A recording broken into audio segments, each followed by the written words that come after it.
सनी और युक्ति शनाया को डांस फ्लोर पर उनके सामने खड़ी देख रुक जाते हैं। युक्ति उसी वक्त सनी के आगे आकर ऐसे खड़ी हो जाती है जैसे कोई शेरनी अपने बच्चे को बचाने के लिए शिकारी के सामने आ जाती है। पिछली बार तो शनाया ने सनी को हर्ट कर लिया, पर इस बार युक्ति ऐसा कुछ भी नहीं होने देगी, फिर चाहे उसे अपनी जान ही क्यों ना देनी पड़े। शनाया ये नोटिस करती है और अभी वो बहुत अच्छे मूड में लग रही है। वो म्यूजिक बीट्स पर थिरकना शुरू करती है और दोनों से कहती है, रुक क्यों गए? Please continue. युक्ति उसकी बात का जवाब दिए बिना सनी का हाथ पकड़कर उसे डांस फ्लोर से अपने टेबल पर ले जाती है। बिल पे करके जैसे ही वो दोनों उस क्लब से निकलने के लिए दरवाजे पर पहुंचते हैं, शनाया के बॉडीगार्ड्स उन्हें रोक लेते हैं। ये वही बॉडीगार्ड्स हैं जिनको स्टेडियम में सनी ने दौड़ा दौड़ा के थका दिया था और बाद में पीटा था। उनकी नजरों में गुस्सा साफ दिखाई दे रहा है। वो उन पालतू कुत्तों की तरह लग रहे हैं जिनका शिकार उनके ठीक सामने है और वो अपने मालिक के एक इशारे के लिए रुके हुए हैं। उसके बाद वो अपने शिकार को चीर फाड़ देंगे। तभी शनाया वहां आकर उन्हें पीछे हटने का इशारा करती है और प्यार से सनी और युक्ति से कहती है, मुझे पता है कि तुम दोनों मुझसे बहुत नाराज हो। तुम्हारी नाराजगी जायज है। I did wrong.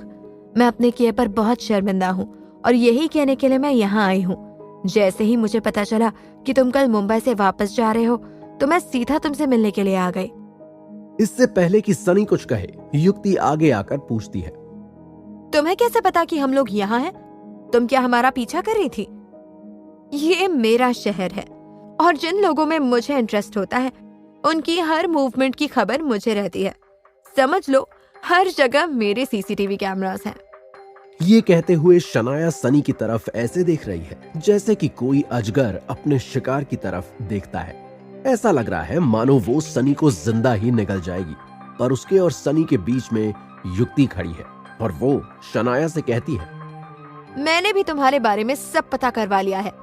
माँ बाप और दादाजी के लाड़ प्यार ने तुम्हें इतना बिगाड़ दिया है कि तुम्हें गलतफहमी हो गई है। तुम्हें लगता है कि पूरी दुनिया तुम्हारी गुलाम है और तुम सबके साथ कुछ भी कर सकती हो। पर शनाया, मेरी एक बात कान खोल कर सुन लो। ये कहते ही युक्ति शनाया के करीब आकर उसकी आंखों में आंखें डालकर कहती है, अगर तुमने फिर से सनी को नुकसान पहुंचाने की कोशिश की तो तुम्हारी फैमिली चाहे कितनी ही अमीर क्यों ना हो, उनके पास कितनी भी पावर क्यों ना हो, वो तुम्हें मुझसे नहीं बचा पाएंगे। पूरी जिंदगी अपनी बेटी को ढूंढते रहेंगे वो। तुम जिंदा हो या मर गई ये भी पता नहीं चलेगा उन्हें। और हाँ, इसे धमकी मत समझना। I am damn serious. अगर मैं अपने पर आ गई ना तो शहर भले ही तुम्हारा हो, कहर मेरा होगा। ये सुनकर शनाया के 10 बॉडीगार्ड्स के पीछे 20 आदमी आ जाते हैं जो उनसे डबल साइज के हैं। ये सारे युक्ति के आदमी हैं। ये पूरा नजारा देखकर न सिर्फ शनाया और उसके लोग बल्कि सनी भी हैरान हो जाता है। उसे पता ही नहीं था कि युक्ति ने उसके आसपास सिक्योरिटी का ऐसा इंतजाम किया हुआ है। सनी को भनक भी नहीं थी कि उसके आसपास जो लोग घूम रहे हैं वो दरअसल उसके बॉडीगार्ड्स हैं। अब शनाया को युक्ति की पावर का अंदाजा हो जाता है। वो समझ जाती है कि युक्ति सिर्फ बोलने वालों में से नहीं बल्कि करके दिखाने वालों में से है। युक्ति की आंखों का गुस्सा देखकर वो समझ भी चुकी है कि वो उसका नामो निशान मिटा भी सकती है। युक्ति शनाया के नहले पर दहला मार देती है और उसे दिखा देती है कि असली गैंगस्टर कौन है। उसका जलवा देखकर सनी इतना ज्यादा खुश हो गया है कि सीटियां बजाना शुरू कर देता है और शनाया को पूरी तरह से इग्नोर करते हुए युक्ति से कहता है, सो कूल युक्ति, तुम तो गैंगस्टर निकली यार। मजा आ गया। मुझे तो लग रहा है कि मैं तुम्हारा सेक्रेटरी हूँ और तुम मेरी बॉस। सनी को बच्चे की तरह बिहेव करता हुआ देख युक्ति उसे आंख दिखाकर समझाने की कोशिश कर रही है कि ये वक्त हंसी मजाक का नहीं है। जैसे ही सनी को युक्ति का इशारा समझ आता है वो उसके डर से चुप होकर वापस अपनी जगह पर आकर खड़ा हो जाता है। तभी शनाया युक्ति से कहती है, इन सब की कोई जरूरत नहीं है युक्ति। मुझसे गलती हुई है और उसके लिए मुझे पछतावा भी है। एक और बात, मैं कोई सनी की दुश्मन नहीं हूँ जो उसे नुकसान पहुंचाऊंगी, पर तुम्हारी हरकतें दोस्तों वाली भी नहीं है। अगर तुम गांधी परिवार की बेटी ना होती तो अब तक तुम्हारे नाम के आगे स्वर्गवासी लग चुका होता। सॉरी, नर्कवासी। तुम बेकार में इतनी डायलॉगबाजी कर रही हो युक्ति। मैं तो यहाँ दोस्ती करने आई हूँ। शनाया उसी वक्त अपनी पॉकेट से एक धारदार चाकू निकालती है। युक्ति और उसके आदमी चौकन्ने हो जाते हैं। तभी शनाया सनी से कहती है, ये लो सनी, तुम मुझ पर ये चाकू चला दो, चाहे जितनी मर्जी घाव दो, मैं उफ भी नहीं करूंगी। मैं ऐसा कुछ नहीं करना चाहता। अंदर रखो इसे और जाओ यहां से। नहीं नहीं, जब तक तुम मुझे माफ नहीं कर दोगे मैं यहाँ से नहीं जाऊंगी। अब शनाया चाकू अपनी कलाई पर रख लेती है। सनी चिल्लाकर उससे कहता है, तमाशा मत करो शनाया। अगर तुमने मुझे माफ नहीं किया तो मैं सच में अपनी कलाई काट दूंगी। बोलो तुमने मुझे माफ किया। सनी और युक्ति दोनों जानते हैं कि शनाया पागल है और अपनी बात मनवाने के लिए कुछ भी कर सकती है। युक्ति को इस बात से कोई फर्क नहीं पड़ता और वो कहती है, सनी, इसे जो करना है करने दो, हम चलते हैं यहाँ से।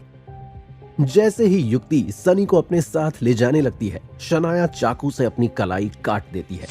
सनी के होश उड़ जाते हैं और वो उसी वक्त अपनी जेब से रुमाल निकालकर शनाया के हाथ पर बांधते हुए कहता है, तुम सच में पागल हो। हमें इसे डॉक्टर के पास ले जाना होगा युक्ति। इसके 10 बॉडीगार्ड्स हैं इसके साथ, ये इसे ले जाएंगे। तुम इसकी चिंता मत करो, ये बस नाटक कर रही है। युक्ति, ये मेरा ऑर्डर है। ये सुनने के बाद युक्ति के पास कोई चारा नहीं रहता और उसे ना चाहते हुए भी शनाया को हॉस्पिटल ले जाना पड़ता है। जैसे ही शनाया के हाथ में बैंडेज बंध जाती है, वो सनी से कहती है, अब हमारा हिसाब बराबर हुआ, अब तो हम दोस्त बन सकते हैं ना। सनी को उस पर गुस्सा आ रहा है और कहीं ना कहीं वो शनाया की तरफ अट्रैक्ट भी हो रहा है। वो बहुत सारी लड़कियों से मिल चुका है, लेकिन शनाया जैसी उसे आज तक एक भी नहीं मिली। उसे ऐसे लोग पसंद हैं जो थोड़े पागल और जिद्दी होते हैं, और शनाया तो पूरी पागल है। सनी मुस्कुराते हुए कहता है, हम दोस्त बन तो सकते हैं, पर यह तुम्हारे बिहेवियर पर डिपेंड करेगा। अगर फिर से तुमने ऐसा कुछ किया तो हमारी दोस्ती दुश्मनी में बदल जाएगी। मैं पक्का ऐसा कुछ नहीं करूंगी। देखते हैं, तुम भी यहीं हो और मैं भी यहीं हूं। यहाँ नहीं होना तुम तो जा रहे हो, फिर कब आओगे मुंबई? अब मेरे दादाजी यहाँ हैं तो आना जाना तो लगा रहेगा। युक्ति को सनी और शनाया के बीच में हो रही बातचीत बिल्कुल भी अच्छी नहीं लग रही। वो सनी को कोहनी मारकर कहती है, आने के लिए पहले जाना होगा सनी। चलो, हमें देर हो रही है, होटल जाकर पैकिंग भी करनी है। इसके बाद सनी शनाया से कहता है, अरे हाँ, चलो शनाया, तुम अपना ख्याल रखो and be a good girl. ये कहकर सनी युक्ति के साथ हॉस्पिटल से चला जाता है। शनाया तुरंत अपने पर्स से फोन निकालकर अपने दादा विनोद गांधी को फोन करके कहती है, दादाजी, आपने जैसा कहा था मैंने वैसा ही किया, और सनी ने जाते जाते बोला कि हम दोस्त बन सकते हैं। Very good. अब जैसा दादाजी बोलेंगे, अगर तुम वैसा करोगी तो एक दिन सनी तुम्हें जरूर मिल जाएगा। तुम चाहती हो ना सनी तुम्हारा लाइफ पार्टनर बने? हाँ दादाजी, आगे आप जो भी कहेंगे मैं वो ही करूंगी, लेकिन अगर मुझे सनी नहीं मिला तो आपको पता है मैं क्या करूंगी। ये धमकी देकर शनाया फोन रख देती है और उसके चेहरे पर एक शैतानी मुस्कुराहट आ जाती है। उसे देखकर ऐसा लग रहा है जैसे किसी सीरियल किलर को उसका नया शिकार नजर आ गया हो। क्लब में हुए सीन के बाद उसे ये तो पता चल गया है कि जब तक युक्ति सनी के साथ है वो उसके करीब नहीं पहुंच पाएगी। उसका सोचना एकदम सही भी है। हॉस्पिटल से निकलने के बाद जैसे ही युक्ति और सनी होटल के रूम में पहुंचते हैं, सनी बोलता है, युक्ति, तुमने तो आज कमाल ही कर दिया। क्यूट और प्यारी युक्ति तो आज साक्षात यमराज बन गई थी। तुमने तो शनाया तक को डरा दिया। वैसे एक बात बताओ, तुमने यमदूतों, अब मेरा मतलब है गार्ड्स का अरेंजमेंट कब किया? युक्ति सनी से नाराज है और गुस्से से अपने कपड़े बैग में भर रही है। सनी समझ जाता है कि युक्ति का मूड ठीक नहीं है और वो उसे छेड़ते हुए पूछता है, क्या हुआ यमराज जी, आप नाराज क्यों हो गए? मुझ चित्रगुप्त से कोई गलती हुई है क्या? तुम जानकर क्या करोगे? जाओ अपनी उस नई दोस्त शनाया से पूछो कि उसका मूड कैसा है। ये सुनते ही सनी समझ जाता है कि युक्ति क्यों अपसेट है। वो उसे और चढ़ाते हुए कहता है, वैसे मैं तो सोच रहा था कि उसे फोन करके उसका हाल पूछ लूं। अच्छा याद दिलाया तुमने।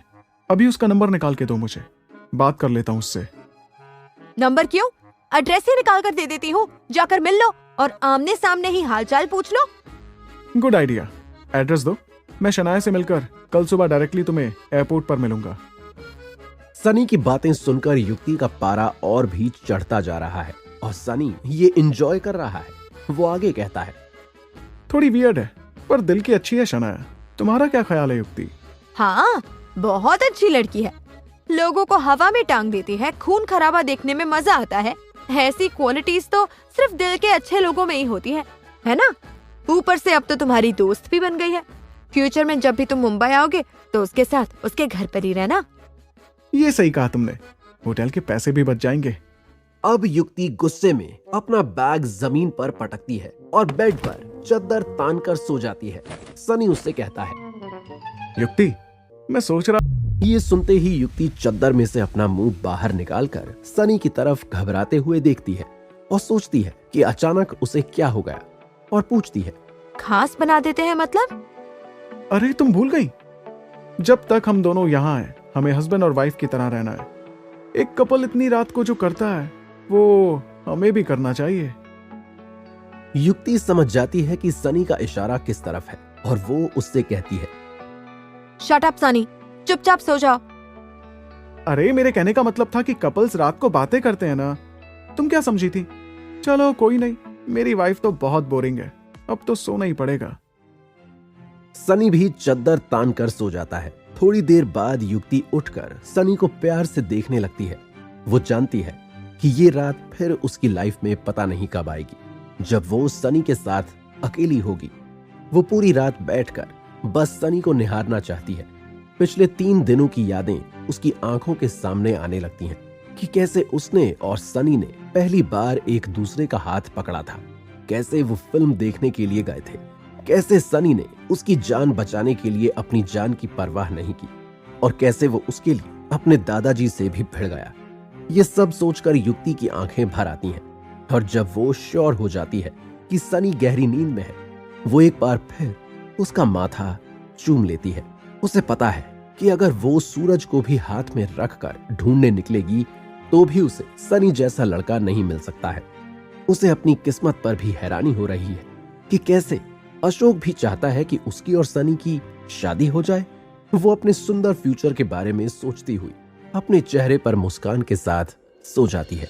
अगले दिन जब वो और सनी अहमदाबाद एयरपोर्ट पर लैंड करते हैं, युक्ति कुछ ऐसा देखती है कि जिसे देखकर उसका मूड ऑफ हो जाता है। ऐसा क्या देख लिया युक्ति ने जो उसका चेहरा उतर गया? क्या शनाया सनी से पहले ही अहमदाबाद पहुंच गई है या सनी की सब दोस्त उसे लेने के लिए एयरपोर्ट आ गई हैं? इन सारे सवालों के जवाब जानने के लिए सुनिए इस कहानी का अगला एपिसोड सिर्फ पॉकेट FM ऐप पर।